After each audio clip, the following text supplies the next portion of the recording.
Firefighters battled this blaze that broke out at a plastics recycling plant. We're told there were 4 employees inside the building who escaped when the fire spread. One of the men found it and said it's over here behind the box, so they started pulling out the boxes, and when they did that, it ignited even more. That's when employees had to make a run for it. 2 of those employees were injured and treated for minor injuries at the scene, one of them for smoke inhalation. Firefighters had to wait before they can spray enough water to put the fire out, fearing it would contaminate the creek. Down the road here, there's some creeks and stuff that the water runs off into, and due to fire suppression tactics, we don't want that runoff to get down into the Sabine River. So they built a retention pond in some areas and used that water to suppress the fire. And that's when firefighters began spraying water to put out the rest of the flames. Fire officials say they are working with the Texas Commission of Environmental Quality to determine any potential environmental harm this fire may have caused. The Southwest Plastics manager talked about the situation. We were in a compliance with their regulations, so that going by their guidelines helped us a whole lot. But you know, it's still devastating that anything like this would happen. Abby Eden shows us all of the excitement and some of the history behind this movie.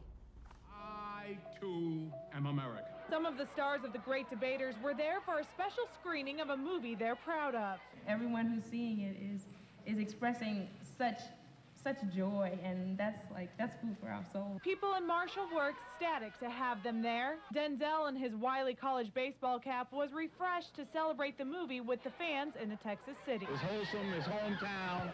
We're celebrating hometowns tonight, you know.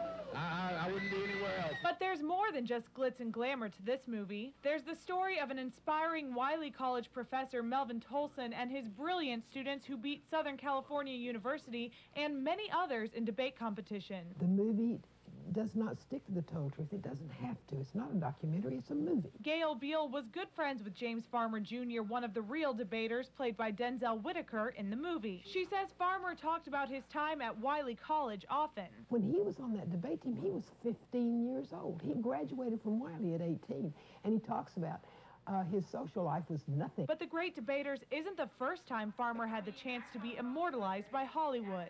When Farmer was alive, Oliver Stone approached him about a movie, and then George Lucas also talked to him, and they couldn't get a good script. So now Farmer, Tolson, and the rest of the team have its time in the Hollywood limelight, and it's all coming back to where it began, in this East Texas city. This is great, just to be here with where the film started and where the story started. Abby Eden, KETK, NBC.com. From their home on Crestwood Lane in Kilgore, Pat Vanderwater and her husband Larry have been deeply involved with their local chapter of Project Linus, sewing and distributing blankets for children who are sick, abused, or otherwise in need. We specialize in donating to children that are seriously ill or traumatized. Another part of our mission is to provide a fun service opportunity for individuals for the benefit of children. The self-named Blanketeers have donated almost 2 million blankets nationwide. Back home in East Texas, the local chapter of Project Linus has given out more than 5,000 of the homemade blankets since April 2003. And Pat is quick to point out that even if you can't sew, there's always a need for extra help. If you are not a seamstress, we could use help delivering blankets.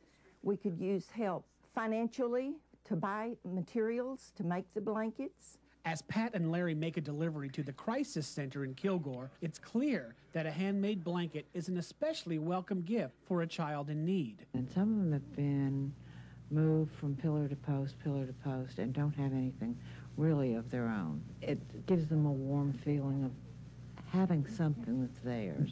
Mike McGee, KETK, 56 News.